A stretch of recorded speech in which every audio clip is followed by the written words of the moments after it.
Hold on. Okay, yeah, I still have my balls.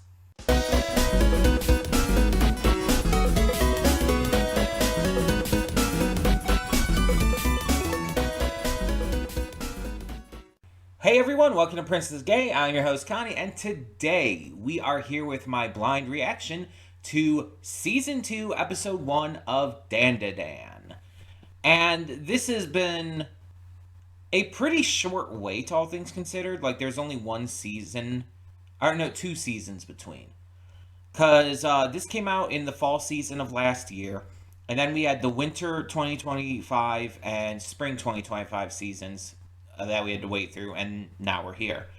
This was a pretty quick season 2, and I think they rushed to get this out by this time because of how exceptionally well season 1 did.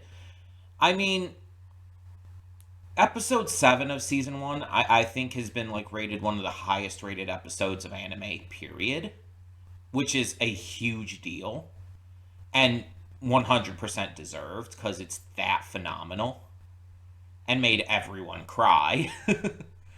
But this series was so well received, not just by the original manga readers, but by anime onlys who had never checked out the manga to any degree. And it's very easy to see why. Because while this series obviously is very, let's just say, adult in some of its moments, and does have some, like, questionable choices, it's it's very clear that the quote unquote fan service moments are for the most part not meant to be fan service, but are meant to be seen as negative, and you're not supposed to like them or like enjoy those moments. Especially when it comes to like the Serpoians, who are meant to be seen as very assaulty. It's it's not great in how it always handles it. Some shots are a little suspect in that regard, but I think for the most part it does manage to make it very clear that you're supposed to dislike those moments. You're supposed to like see them as gross and creepy, and that's the intent. Um but the series is also so creative and unique and interesting. The vibes it gives, it's not, I wouldn't count it as like a full satire like something like Panty and Stocking, or something along those lines. I wouldn't call it a full satire. Like Miss Kobayashi's Dragon Maid is a satire. This I would consider just a comedy, a supernatural comedy that has some satirical elements, but not, again, not a full satire like overall. Um, and I think it handles most of its moments pretty well. There was the episode 9, I believe it was, that was not great for a lot of reasons. It just didn't there was a lot it just didn't handle well, in my opinion. But for the most part it does it really well, and there's a lot of heart to this, a lot of like really interesting depth. Not to mention the animation is fantastic, the style is amazing, the soundtrack, the voice acting in both the sub and dub, which by the way we are doing the sub, but I do love the dub voice acting as well. We did check out an episode of that last season. And I have met Okarune's dub voice actor. AJ, God, what is his last name? I believe it starts with a B. I can't think of it to save my life. Um, Give me a second, because that's going to bother me. But I met him at a convention at the beginning of this year. I think it's giving me the sub voice. AJ Beckles. There we go. Um, and I would love to meet Abby Trott, who is the voice of Momo as well. Um, I just haven't had the opportunity and chance to be able to do so yet. She hasn't been at a convention I've gone to around here. I think there was this like comic shop signing that she went to, but it's like I didn't have a way to get to that and everything, and I didn't have the money at the moment. So But yeah, um, I love the characters in this. Like Okarun and Momo are just like so excessively likable. Ira is best girl by far. I don't care what anyone says. Like this is Ira's show. Everyone else is a side character. She's the star. But like I say that kind of jokingly, but I also kind of like mean it. Like she is my favorite character, and her personality and ridiculousness are the reasons for that. She's just so charismatic in a way that just I can't help but love her. Obviously, Granny is amazing. Turbo Granny and Granny Seiko, both of them. The Grannies are fantastic. Turbo Granny's a great comic relief character who starts off as a villain, becomes more of a good guy. Um, Granny Seiko is amazing and hot.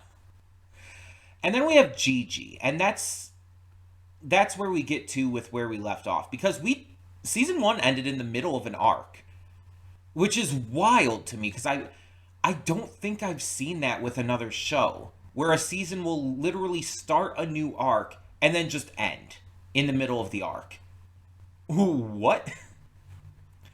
But we're focusing on Gigi, who is the childhood friend and first crush of Momo. And he's a little goofy, he's a little bit of a weirdo, but he's very good-natured. He has an extremely kind heart. He's a very good boy. He's just a little bit of a goofball. And we saw in the last episode of season 1, he and Okarun have started to bond. They've started to become friends. We see how Gigi has regret for the way he treated Momo when they were kids. How he would make fun of her for the thing, the head thing that she was doing because of her grandmother. And it's refreshing to see a character have like this kind of self-reflection because I feel like even characters who like apologize for actions in a lot of anime and stuff don't have like this level of self-reflection in this same way. And I think that's one of the big appeals of Dan to Dan is that it touches on stuff like that. And it really handles it well. So that's definitely one of the biggest appeals. And Momo at this moment is in the bathhouse and looked like she is about to be assaulted by some creepy old guys who are probably spirits, yokai of some kind. I assume they're yokai and not aliens, but I guess they could be aliens. Um, but yeah, we're mostly focusing on her, Okarun, and Gigi at the moment. Ira's not in this arc right now. I don't know if she's going to be, but she's not right now. And I think this is going to lead into Gigi getting a spirit form. Because Momo has her spirit hands thing going on, her powers. Okarun obviously has his Turbo Granny transformation. Ira has her acrobatic Silky transformation. Gigi's got to get something as well, right? And considering this arc is like focused on them exercising the spirit in its house and everything, which by the way, he and Okarun found like a secret room / wing of the house that isn't supposed to be there. So that's really interesting. But considering all of that and this huge focus on him, it's very clear we're going to get his like kind of transformation here. And I think I've seen what it is before. I think I've seen what it looks like just because I'm on the internet. Um but I'm not 100% sure if that's him. I think it is. I'll just go with that. Leave it at that for now. One thing I will note here, for those, if anyone's wondering, I did not watch a single trailer for this season. I, in fact, did extra work to avoid any level of spoilers. Because I already knew I was going to watch this. I didn't need to watch a trailer. I don't want to know what's happening next. I already knew I was going to watch this, so I just wanted to go in as blind as possible, as I always do. And so I avoided the trailer, and I worked extra hard to avoid any kind of like information or news or anything, because apparently the first three episodes were released as like this event in theaters, like I think 2 months ago or something, 2 3 months ago. They were released early as this special like limited theater event, and so it's like I've had to do extra work to avoid spoilers because of that too, because you know how people are. So I don't know what's going to happen. I don't. Now, you're seeing this on Friday, just as a note, but if you're curious about like why I'm wearing the same outfit I was for like Scavenger's Reign yesterday, I'm recording this on Thursday. I'm recording this the day it came out, partially because I just wanted to get to it, and partially because the day you're seeing this is the 4th of July here in America, Independence Day. And my family is getting together, but more so for my sister's birthday, which is the 5th, and she's going to be busy during the weekend with other stuff. So we're getting together for that as well, and so I wouldn't be able to record this on Friday, on the day you're seeing this, but I'd be able to upload it. I just have to get it recorded a day ahead of time. And Daredevil, which you're going to see today as well, or might have already seen, I don't know which order I got them up in. That was also being recorded a day ahead of time. It's just, obviously, I had to get to them both beforehand. But yeah. So if you were wondering about that, that's why. But I think I'm ready to get to this. I don't know if we're going to get the new opening this episode. Sometimes with a new season or new series, they wait an episode, but I have not seen the new opening. I've not heard the song. Like I said, I've been avoiding all spoilers possible. And I'm very excited to see if it lives up to the first. Like, whether they get Creepy Nuts back or not, I just hope it has a good vibe to it. There's a lot of other great artists who could do a fantastic opening for this series. Bandmate, I think, could do a good one. Queen Bee would be fantastic. Queen Bee's always a fantastic choice, like, just generally. There's a lot of great artists I think would be, really good to do an opening for Dan to Dan. So we'll see how it goes. We'll see what happens. And hopefully it's just as enjoyable. Because sometimes shows come back for a second season and their second opening is just not good. It happens. Or it just doesn't have the same vibe as the first. Undead Unluck is a huge example of that. Dororo is a huge example of that. The Ancient Magus' Bride Season 1, because I haven't seen Season 2 yet. A lot of shows where it's like the first opening is so iconic and fantastic, and the second one just does not live up to the first. So I'm really, really hoping it does. But we'll see. Either way, that being said, let's just get to this episode and see what we have in store. Hold up just a sec. Before you click that link down in the description below to get to today's video, I want to remind you of all the awesome content we have both on this channel and the Princess of Gaming channel. Let's check it out.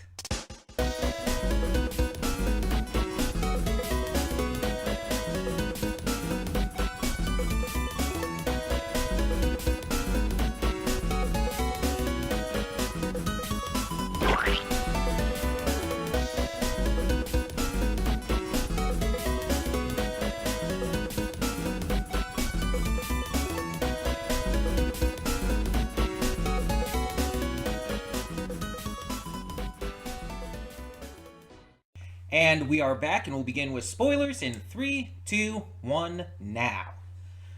So I looked up the opening, and it's by an artist named Ina the End, and she was a member of the now disbanded idol group Bish, who we know from this channel for the theme song Innocent Arrogance from Heavenly Delusion. I wasn't quite sure if she sounded familiar. I wasn't quite sure in the opening if I recognized her voice at all. But it's that kind of blew me away when I looked that up and found that out. It's oh shit, I love that song. Like I didn't know Bish had actually broken up. Like a couple years back, 2023, it said. I had no idea about that.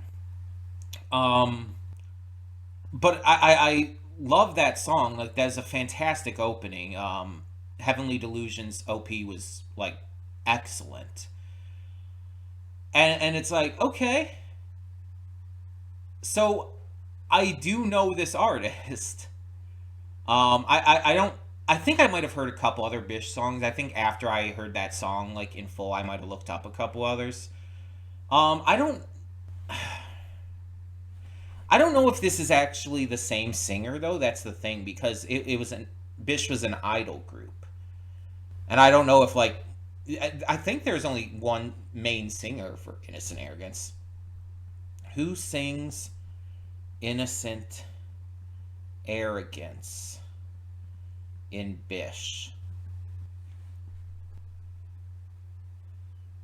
Yeah, I know it's performed by Bish, but who's the specific singer for it? Because they were an idol group with a bunch of different members. I just wanted to know like which specific member sang it. Was it Ina? Because okay, so there's like 6 members listed here on a wiki for this. Um, and Ina is the second one listed. The first one is Sent Chihiro Chitili. So maybe that was the singer. I'm not sure. Um,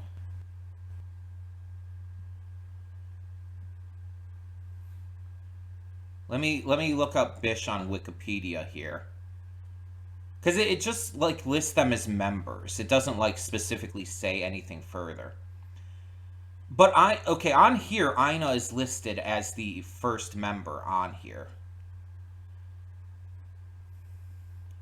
I don't know. I guess I could check their discography, but I don't know if that would actually say anything.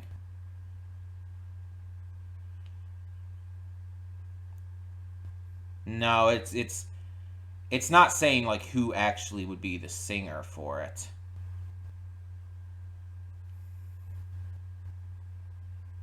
So yeah.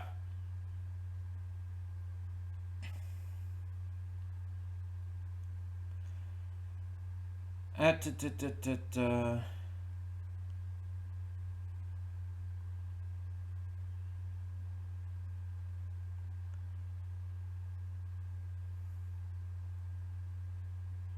Oh, interestingly enough, according to this, she was the Japanese dub voice of Portia in Sing 2.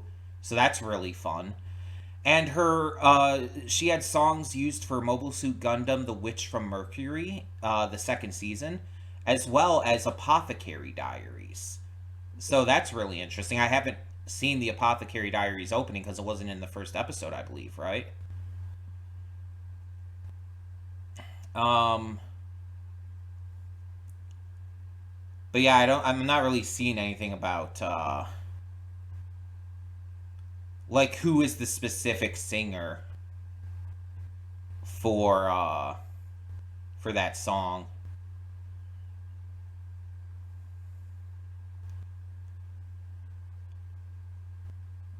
It doesn't specify anything like that here.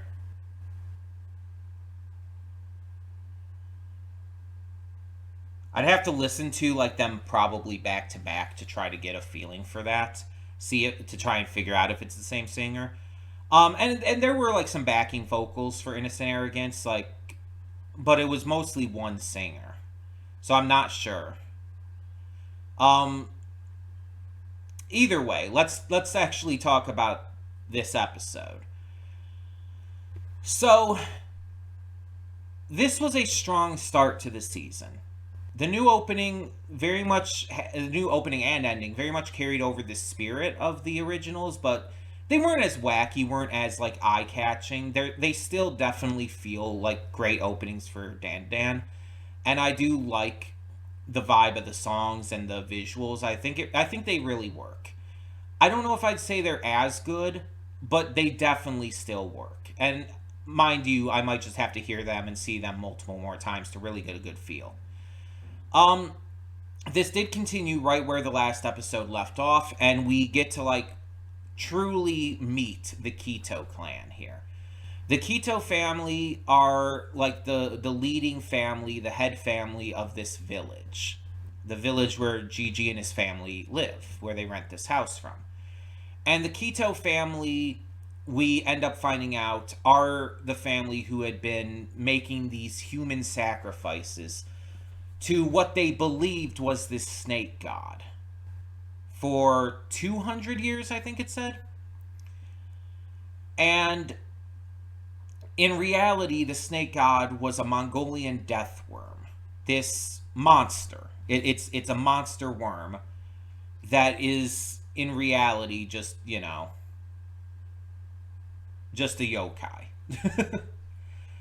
And it ends up, in the end, eating the Keto family, which is very fucking satisfying because these guys, like, I was thinking they were possessed or something because of the gray skin and glowing eyes, but no, that was just a visual thing for us as viewers, just to represent how evil and fucked up they are. In reality, they were just horrifically evil people. That's literally the long and short of it. And it's really interesting because they try to kind of make excuses for it, which feels very real. I mean, outside of just like the entire thing about, oh, our sacrifices kept the volcano from exploding for 200 years and everything. And it's like, we're just trying to protect this village. It's like, we let you use the hot springs for free, safe and free. It's like, bitch, your family was trying to rape her. I would not call that safe. On top of that, you were trying to sacrifice Gigi and Okarune. It's like, nothing about this is okay. Nothing about this is normal or just trying to protect the village. This is a extremely deluded, horrifically evil group of people. And the sad thing is, like, outside of the supernatural elements of this, people like this exist. There are people out in the world who do horrifically evil things and act like they're the good guys. They act like they're doing the right thing or trying to help people, and they're not. And it's not even one of those cases where it's like, oh, they truly believe they're in the right. I don't think a lot of these kinds of people do. I think that they say that as an excuse to try and, like, excuse their actions. That's all. I feel like a good amount of these people know that what they're doing is bad. And they just don't care. They just don't have the mindset to care about that. To worry about what is right or wrong. They just want to do this shit. And there are some people who do believe their actions are right. There's a lot of people, for example, who are right-wingers here in America. I have to specify, like, because right-wing in America is very different from right-wing in the rest of the world. Same with the left. But American right-wing, there's a lot of people here who genuinely believe they're doing the right thing. Because they've been raised that way, they've been taught that way. And even though they're not, a lot of them can even see reason when they realize things are wrong or when they experience things differently than what they've been taught. And a lot of them are just genuinely trying to do the right thing. But there's also a lot of people who are just evil and who genuinely do this kind of stuff for the sake of discrimination, for the sake of, you know, committing these terrible acts that they otherwise wouldn't be able to. They feel like this gives them a pass, and unfortunately there's a lot of cases where they get away with it. And it's one of these cases where it's very clear, like, that officer we saw is not part of the family, but he's very much, like, you could tell he's, like, in their pocket in a way to where he's not, I don't think he agrees with the kind of ways they do things. It's more like he just is too scared to do anything. And there's a lot of people like that in the world too, where it's like they have this control, they have this power, and there's a lot of people who disagree with them but are too afraid to actually say or do anything because, you know, these people have the power. And it could like destroy their careers if they say anything against them. And that could cause a lot of problems, and you know, like you get it. Like they should still do something, but you understand why they don't. Um so the Keto family, like, very much not what I was expecting based on where the last episode left off, but still just as disgusting and evil, and it's a very, very good thing they just got wiped out in one fell swoop. I feel like the creator of this like understood how like horrifically they would be viewed, and again, that's the point. It's one of those things with this series that it's like, yeah, you're not supposed to like them. You're supposed to hate these people. And so when they do get eaten by the Mongolian deathworm, it's like that's something to cheer about. That's something to get excited about. The Mongolian deathworm itself, it's like obviously this is the same kind of like folklore creature that you get like the likes of the sandworms in media from. I mentioned Dune, Beetlejuice, Tremors, but you even have the bullworm, the Alaskan bullworm, which like is just a very obvious reference. Mongolian deathworm, Alaskan bullworm from SpongeBob. It's like that's like a very on the nose version of it. But yeah, we've seen these kinds of things in media, and it's not a surprise that Dan to Dan would do this.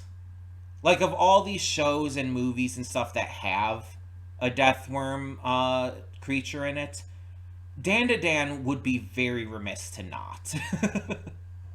So I'm wondering though, is this gonna be the spirit that like ends up with Gigi? Is this gonna be the one that gives him his powers? I don't know. And obviously, do not tell me. Um, but yeah, this was a really well animated episode as well. Like it obviously shows that the animation, it feels like a tiny bit better than season one. Like it's not entirely on par. It is a little better, and you can very much see that. Even though we didn't get like any huge moments, just the action scene with like Momo fighting the Keto family, it's like you could tell they improved the animation, which like I'm not hugely surprised by. Science Saru has like fantastic animation as it is, so I'm not surprised they would put like try to put even more effort into this, knowing how well season one did. Uh, so yeah, I really appreciate the small uptick in animation, and maybe during like really big scenes and sequences, the animation will get like an even bigger upgrade. That would be really cool. I would be all for that. But yeah, it was really fluid, really great to see, despite the freezing issues we had. That's not the episode's fault. That's on my end. Still don't know why that shit happens, but you know. But despite everything, it's like that was the animation was still really smooth and really great. I love getting to see like Momo really shine this episode. Like she was definitely the star of this episode. Even if Gigi is like kind of the focus of this arc, Momo was, I think, a little more focused on in this one specifically. Um, yeah, just generally, I really enjoyed this. I think this was a good start to the season based on where we left off. I still think it's weird that we ended in the middle of an arc. Also, it's like it like said on screen that this was like episode 13, but it's like this is a season 2. This has been entirely advertised and presented as a season 2, right?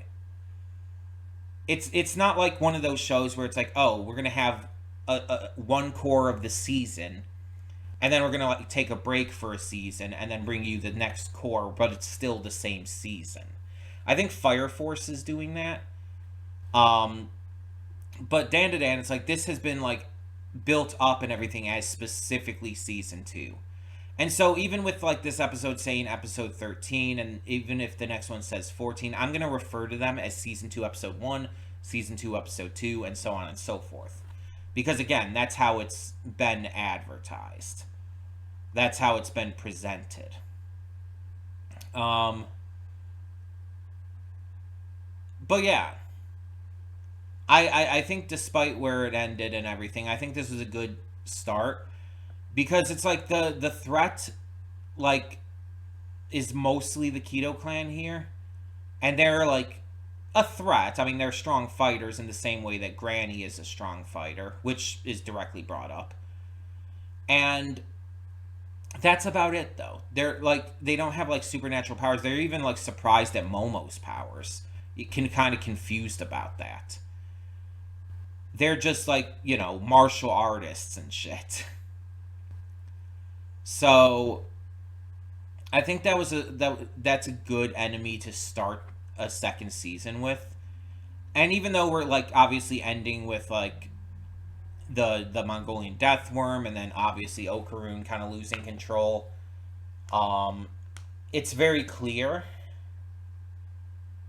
that that that's going to be kind of the main villain of the arc maybe. So that's like kind of more being built up to still at the moment. I think next episode we might get a little bit of it, but I don't think we'll finish it. I don't know. We'll see.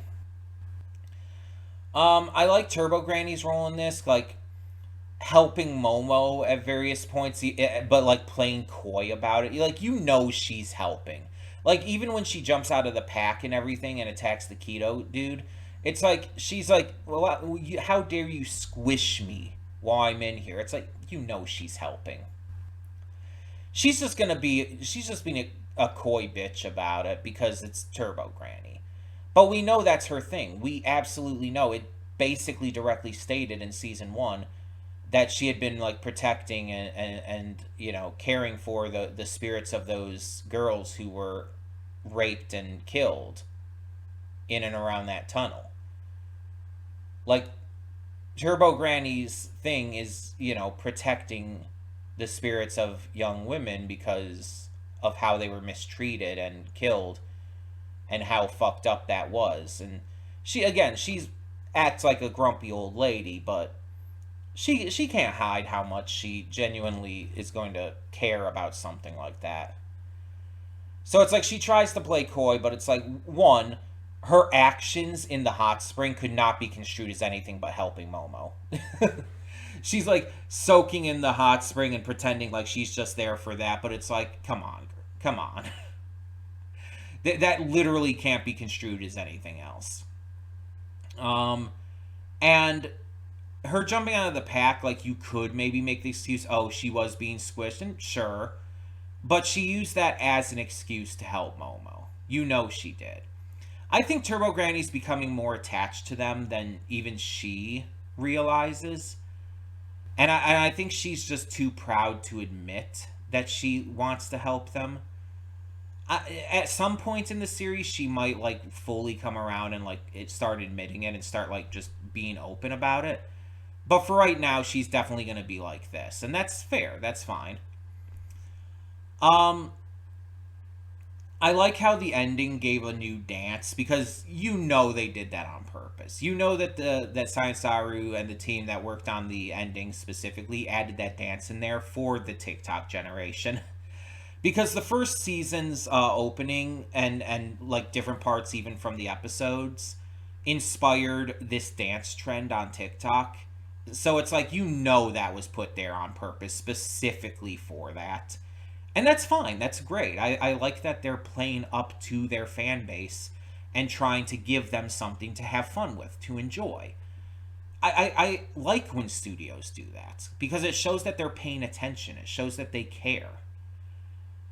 And some people might think it's stupid. Some people might be like, oh, but it's like She-Hulk twerking and stuff, which is a dumb argument too, because if you knew anything about She-Hulk, it's like that was so aggressively in character for She-Hulk. I'm not going to get into that entire argument here, but you know. Um, but it's like, one, it's the ending theme and everything. It's like there's a lot of anime that have characters dancing. I mean, hell, one of the most popular anime of the recent years, or anime openings of the recent years, uh, I think it's called Bling Bling Bang Boom or something like that by Creepy Nuts for, I think it's season 2 of Mashal. It's like that is one of the most popular, most well received anime openings of recent years. And it's because of the dance in it. It's because of the dance and the catchy beat and song. People love it because of that. And it went so viral with people doing the dance and stuff on TikTok. It's like people do love this stuff. They eat it up. And the studios know this. And so they play up to it. And that's awesome. That's really fun. Like this, it creates this worldwide dance trend, and that's just like really fun. um, and it's again, it's not even in the series proper. It's like it's the opening and ending. But even if it was, it would also fit the tone of Dan to Dan very well. If like Momo just started randomly dancing out of nowhere against an enemy. Like, seriously, if Momo and Okarun just started, like, dance battling some spirit at some point, I would fully buy into it. I would 100% buy into that. It would be so accurate for this show. And for the characters and everything. Um, Now I think there were like a couple new characters shown in the opening. I'm curious about them. Because they were shown, and one of them I think was even shown in the ending, so it's like they're definitely going to be notable. I don't know how major. I don't know if they're going to be on the level of like our main group here. Momo, Okaroon, Ira, Gigi. But hey, if we can keep adding to the group, I'm okay with that. As long as they're able to get adequate screen time and attention and depth and everything, which I think this show will pull off. Um, but yeah, there's a lot of great visual energy in this, and the vibes just really it really feels like it really feels like this is just completely capturing the magic once again. The first season of Dan to Dan captured this like insane lightning in a bottle that I think people just were not ready for. People were not prepared for how well that series did. It's honestly a surprise that it didn't win Anime of the Year, considering how big it became. Like, yeah, others like Freerin and Solo Leveling, which the latter of which is the winner, did do extremely well too. But Dan to Dan was like, again, it was like lightning in a bottle. It just captured people's attention in a way that these other shows didn't. And I'm not saying that they didn't at all. It's just in a different way, in a more like viral way, I feel. And it's just kind of a surprise that it didn't win. Um, I don't know if it would have been my choice specifically, but also, award shows are rigged and all that jazz. But either way, I think I think that this, based on this first episode, is going to do the same thing again. I think that it's going to continue to capture that magic, continue to like just keep that attention. We've had a couple seasons off, got people like really thirsty for more, and I think this is going to absolutely quench that thirst. This is going to be exactly what everyone was waiting for, exactly what we wanted, exactly what we need from the anime industry. And this season has a bunch of big stuff, so we're bound to get even more like amazing, crazy shit as we continue on. to have this like stacking up with so many other big anime this season, I think we're just getting treated. We're just getting like absolutely spoiled here. So tell me in the comments below what you thought of this first episode of season 2 of Dan to Dan. And as always, no spoilers. If you know anything about what's coming in the based on the manga or whatnot, or if you've seen the 3-episode premiere in theaters, do not spoil me. We are reacting to this week by week, and I am an anime only, and I wish to remain as spoiler free as possible. So thank you so much for tuning in. I'm Connie, and I'm signing off. See y'all next time.